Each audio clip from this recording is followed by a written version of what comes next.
Lotus reality and agro farming వారు premium farm land projects మన పొలం ఫేజ్ 1, 2 మరియు 3 కంప్లీట్ చేసుకొని మన పొలం phase 4 Wasar village at Narayana Khed లో ఆగస్టు 15 ఇండిపెండెన్స్ డే రోజు గ్రాండ్ లాంచ్ చేయడం జరుగుతోంది. లాంచింగ్ మరియు ఇండిపెండెన్స్ డే సందర్భంగా 5 గుంటాస్ ల్యాండ్ అవుట్ రేట్ లో బుక్ చేసుకున్న వారికి 1,50,000 రూపాయల డిస్కౌంట్ తో పాటు 2 గ్రాముల గోల్డ్ ఫ్రీగా ఇస్తున్నారు. పూర్తి వివరాలకు సంప్రదించండి. శ్రీ గురుభ్యో నమః. శ్రీ మహాగణాధిపతే నమః. శ్రీ మహాసరస్వత్యై నమః. హరి ఓం. శ్రీమాత్రే నమః. అందరికీ కూడా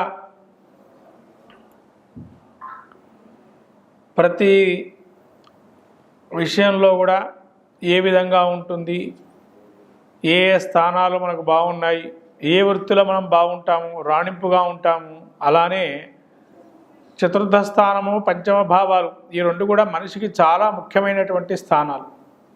ఈ ముఖ్యమైన స్థానాలు ఎందుకు ఇవి అనంటే, మనకు 2 చక్రాలు ఉంటాయి. మొత్తం మనకు 12 రాసులు అంటే 12 రాసులు ఉన్నాయి మనకి. ఈ 12 రాసులలో కూడా ముఖ్యంగా ప్రతి జాతకుడికి పుట్టిన తర్వాత లగ్నం అనేది ప్రతి 2 గంటలకు ఒకసారి మారుతూ ఉంటుంది, ప్రతిరోజు కూడా. అలానే మనకు 27 నక్షత్రాలు, లగ్నాలు అవన్నీ కూడా మనం చూస్తున్నాం నిత్య జీవితంలో. ఈ 12 ఏవైతే ఉన్నాయో రాసులు, మన పుట్టిన లగ్నాన్ని ప్రాముఖ్యం బేస్ చేసి మన యొక్క జాతక వివరాలు పరిశీలన చేసుకుంటాం. దానిలో దృశ్యాదృశ్య చక్రాలు అనేటువంటివి ఉంటాయి. అంటే ఈ దృశ్య చక్రం ఏంటి, అదృశ్య చక్రం అంటే ఏంటి, మనకు కనిపించేవి కొన్ని మనం వాటి యొక్క నిశ్చితంగా పరిశీలన చేయొచ్చు. కనిపించనివి ఇంకా అదృశ్య చక్రము అని అంటాం. అంటే దృశ్య చక్రం అంటే 1 నుంచి మనకు స్థానం పుట్టినప్పుడు లగ్నం ఏదైతే ఉంటుందో దాన్ని బేస్ చేసి 1వ స్థానము, 2వ స్థానం, 3వ స్థానం అంటే 6వ స్థానం వరకు దృశ్య చక్రము అని అంటారు. మనకు అన్నీ కనబడుతూ ఉంటాయి. మళ్ళీ 7 నుంచి 12 ఏవైతే ఉంటాయో అది అదృశ్య చక్రము అంటారు. అంటే ఏంటంటే మనకు అన్నీ కనపడకుండా ఊహించేటట్టుగా ఉంటాయి. కాబట్టి దృశ్యాదృశ్య చక్రాల్లో ముఖ్యంగా మనకు ఈ యొక్క దృశ్య చక్రం చూసుకున్నట్లయితే కనిపించేటువంటివి ఏంటి అంటే, లగ్నము అనేది మొదటి స్థానము, దాన్ని శరీరము, మన యొక్క స్వభావ లక్షణాలు అవి తెలుసుకుంటాం.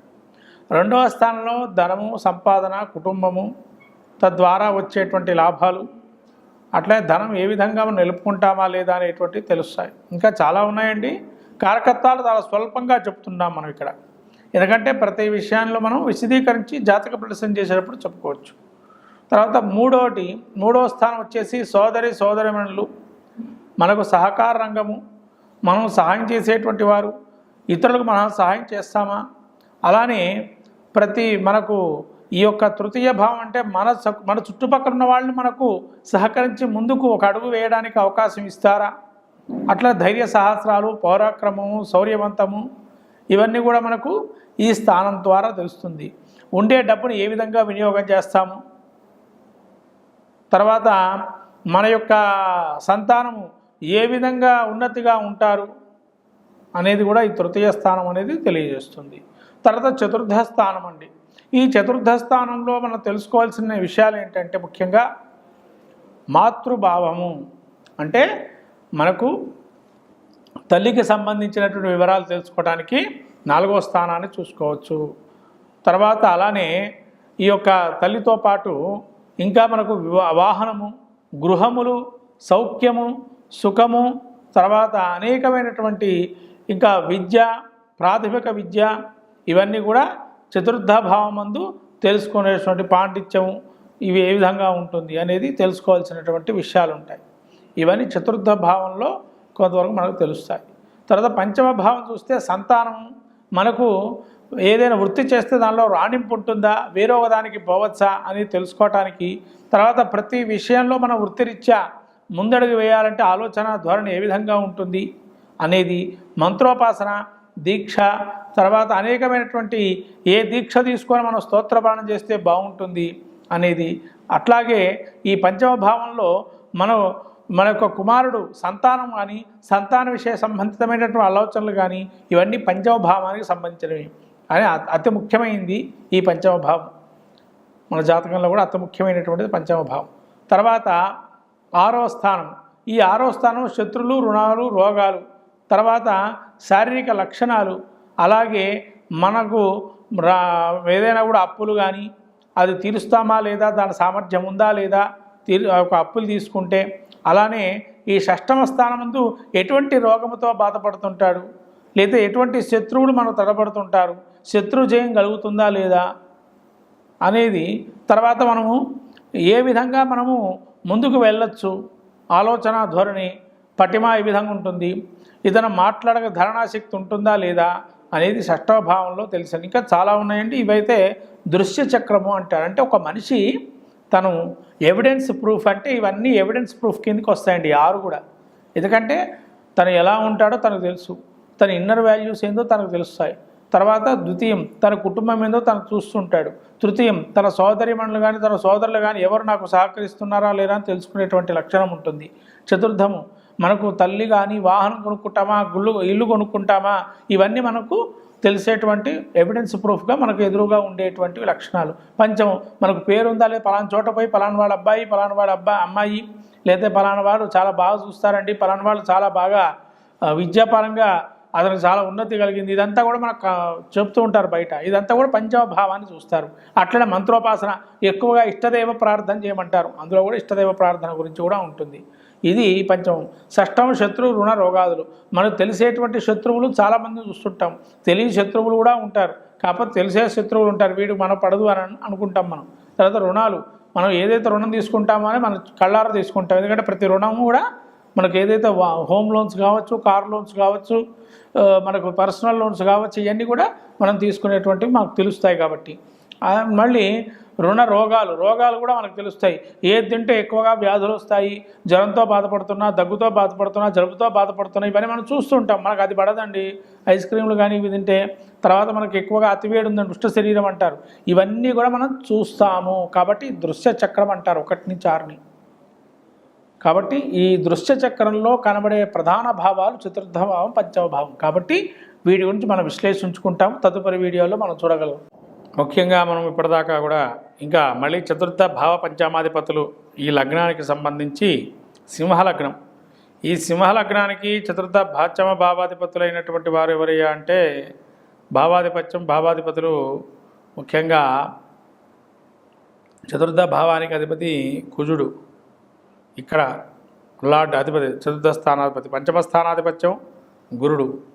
ముఖ్యంగా సింహలగ్న రాజయోగకారకుడు గురుడుగా కుజుడుగా అభివర్ణించారు. ముఖ్యంగా కుజుడు బలంగా ఉండాలి సింహలగ్నానికి. ఈ విధంగా చతుర్థ భావానికి కుజుడు ఉన్నట్లయితే, కుజుడు చతుర్థ స్థానంలో ఉంటే కనుక అతి కష్టాలు అనేది ఉంటుంది. ఈ కుజుడు కనుక చతుర్థ స్థానంలో ఉంటే ర్యాష్గా ఉండటము, మాట్లాడటము, సావకాశంగా మాట్లాడకపోవటం ప్రతి విషయానికి కూడా. అట్లానే కుజుడు కనుక చతుర్థ స్థానంలో ఉంటే విద్యాపరమైనటువంటి ఆలోచనలు చూసుకున్నట్లయితే వెనుకబాటుగా ఉండటము, నాలెడ్జ్ పరంగా ఇంకొకరితో కంపారిజన్ చేస్తే కోపం రావటం సింహలగ్న జాతకులకి సహజమైన లక్షణం. తర్వాత ఈ సింహలగ్నానికి రవి కనుక చతుర్థ స్థానం ముందుంటే కనుక తండ్రికి సంబంధించి అనేక విషయాలు, తాత ముత్తాతల యొక్క కీర్తి ప్రతిష్టలు లాంటివి బాగా ఇముడింపు చేసేటువంటి శక్తి సామర్థ్యం ఉంటుంది. తర్వాత చంద్రుడు కనుక ఉన్నట్లయితే ఈ చతుర్థ స్థానం ముందు వీరికి తల్లికి సంబంధించి కొన్ని ఇబ్బందులు ఎదుర్కొని ఉంటారు. అంటే ఒక సవితిపోరులాగా చూసే అవకాశం ఉంటుంది క్షీణచంద్రుడు ఉంటే కనుక. అదే పూర్ణచంద్రుడై ఉంటే కనుక సత్ఫలితాలు పొందుతారు. తర్వాత విద్యాపరంగా కూడా మంచి ఆహార లక్షణాలు, ఆహార నియమాలు ఇవన్నీ పాటిస్తారు. తర్వాత అదే బుధుడు ఉంటే కనుక ఈ చతుర్థ స్థానంలో సింహలగ్నానికి వీరికి మంచి వృత్తిలో రాణింపు అనేది ఉంటుంది. అట్లానే ఇదొక శని గనక ఉన్నట్లయితే చతుర్థ స్థానం ముందు మంచి పుణ్యక్షేత్ర దర్శనాలు, సత్కాలక్షేపము, పురాణ ఇతిహాసాల వల్ల లాభం చేకూరటం ఇవన్నీ జరుగుతుంది. అలానే మళ్ళీ కూడా ఈ యొక్క గురుడు ఉన్నట్లయితే చతుర్థ స్థానం ముందు పాండిత్యం, వేదాభ్యాసం బాగా ఉంటాయి. అట్లా కాకపోతే ఆచార వ్యవహారాలు బాగా సవిష్టిగా తెలుసుకునేటువంటి వారు అవుతారు. మళ్ళీ వాహనం సంబంధించి కూడా అత్యద్భుతమైనటువంటి వాహనాలు ఉంటారు. అయితే వాహన ప్రమాదాలకు గురయ్యే అవకాశం కాబట్టి చాలా జాగ్రత్తగా వాహనాన్ని నడపడం అనేది జరగాలి. లేదా ఎవరికైనా డ్రైవింగ్కి ఎవరికైనా ఇవ్వడం మంచిది సింహలగ్న జాతకులు. తర్వాత ఈ యొక్క సింహలగ్నం మళ్ళీ రాహు కనుక ఉన్నట్లయితే అది నీచ స్థానం కాబట్టి అభివర్ణించారు కాబట్టి మతాంతరాల్లో. కాబట్టి ఈ విధంగా మనకు చతుర్థమందు రాహు ఉన్నట్లయితే హై బ్లీడింగ్ పొజిషన్స్, జననాంగాలకు సంబంధించినటువంటి ఇబ్బందులు, ఈ విధమైనటువంటి రాహు కనుక చతుర్థ స్థానంలో ఉంటే ఈ విధమైనటువంటి ఎక్కువగా చదువుకోకపోవటం, చదువు మీద ఇంట్రెస్ట్ లేకపోవటం ఇవన్నీ కూడా జరుగుతుంది. తల్లి కూడా అనారోగ్య సూచితంగా ఉంటుంది. అట్లాగే కేతు ఉన్నట్లయితే చతుర్థ స్థానం ముందు వీరికి ఈ యొక్క కేతు వృశ్చికంలో ఉన్నట్లయితే కనుక సానుకూలమైన వైరాగ్య అభిలాషలు, సన్యాసాస స్వీకారము, అట్లానే వీరికి ఒక విరాగిగా తిరగటము, ఏదో వారికి దైవత్వానికి సంబంధించినటువంటి అతీత శక్తులు ఉండటము, ఇవన్నీ కూడా కారణజన్ములుగా కొంత అభివర్ణించే అవకాశం ఉంటుంది. ఇదే పంచమస్థానం, ఈ లగ్నానికి పంచమస్థానమైన గురువు ఈ యొక్క ఆధిపత్యం ఉన్నాడు.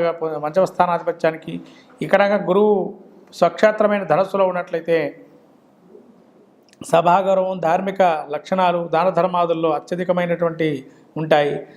ఏదైనా క్షేత్రాల్లో కూడా వెళ్ళి మంచి ధార్మికమైన ఆలోచనల పరంగా ఉంటారు. ఒకవేళ రవి కనుక ఈ యొక్క పంచమ స్థానంలో ఉన్నట్లయితే సింహలగ్నానికి ఈ యొక్క లక్ష్మీప్రదంగా ఉంటాయి. డబ్బులు కానీ అదృష్టం కానీ ఆకస్మికమైనటువంటిగా విధంగా ఉంటాయి. ఒకవేళ చంద్రుడు కనుక ఉన్నట్లయితే గురువు సింహలగ్నానికి వారికి ఏదైనా కూడా పెట్టినటువంటి సొమ్ము డబల్ అయ్యే అవకాశం ఉంటుంది. చంద్రుడు కనుక పూర్ణచంద్రుడై ఉంటే కనుక క్షీణచంద్రుడు అయితే పెట్టిన సొమ్ము మొత్తం సున్నాగా ఉండి ఇంకా మైనస్లో పడిపోయే అవకాశం కూడా ఉంటుంది. కాబట్టి అట్లానే బుధుడు కనుక ఈ యొక్క పంచమ స్థానంలో ఉన్నట్లయితే వీరికి చిత్రలేఖము కానీ లేదా నపుంసకత్వము అనేది అవకాశం ఉంటుంది. శత్రుక్షేత్రం కాబట్టి బుధుడికి ఈ విధంగా ఇబ్బందులు పాలయ్యే అవకాశం ఉంటుంది. బుధుడి వల్ల వచ్చేటువంటి లాభాలు కూడా ఏముండవు. అట్లనే బుధుడు కనుక పంచమ స్థానంలో సింహలగ్నానికి ఉంటే ఒక్కటి మాత్రం చెప్పగలము, శత్రుంజయం అయితే జరుగుతుంది. శత్రువుల వల్ల పోరాటం జరగకుండా తన సొంతంగా పోరాటాల వల్ల పైకి వస్తాడు. ఒకవేళ రాహు పంచమంలో ఉన్నట్లయితే విదేశీయానంగా బాగా అవకాశాలు బాగా ఎక్కువ మెండుగా ఉంటాయి. వ్యాపారాలు కూడా బాగా లాభసాటిగా ఉంటాయి. ఈ అట్లనే కేతు ఉన్నట్లయితే ఇక్కడ వీరికి పంచమ స్థానంలో భక్తిగైన ఆరోగ్యాల్లో కానీ లేదా సన్యాసాస్త్ర స్వీకారం కానీ అత్యద్భుతంగా కనబడుతున్నాయి. అట్లానే ఈ యొక్క స్థానంలో శని ఉంటే కనుక మంచి యోగప్రదులైన శని కనుక ఉన్నట్లయితే ధనుల్లో శని ఉంటే కనుక కోదండ శని యొక్క నామకరణం చేశారు. కాబట్టి శని ధనస్సులో అత్యధిక శుభాధిక ఫలితాన్ని ఇస్తాడు. ఒకవేళ శుభదృష్టి పడి ఉంటే ఈ శని మీద కూడా ఇంకా అత్యద్భుత ఫలితాలు ఇస్తాడు.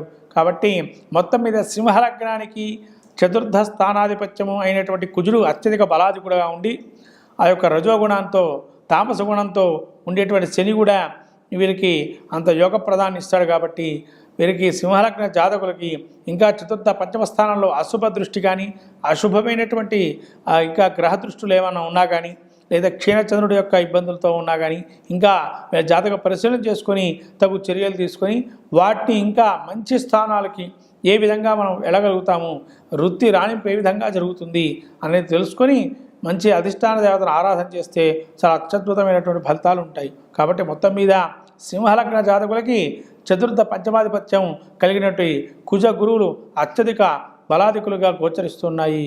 కాబట్టి వీరికి కుజ గురువులు మంచి ఫలితాలు ఇస్తారు జాతక చక్రంలో కూడా. శుభం భూయాత్.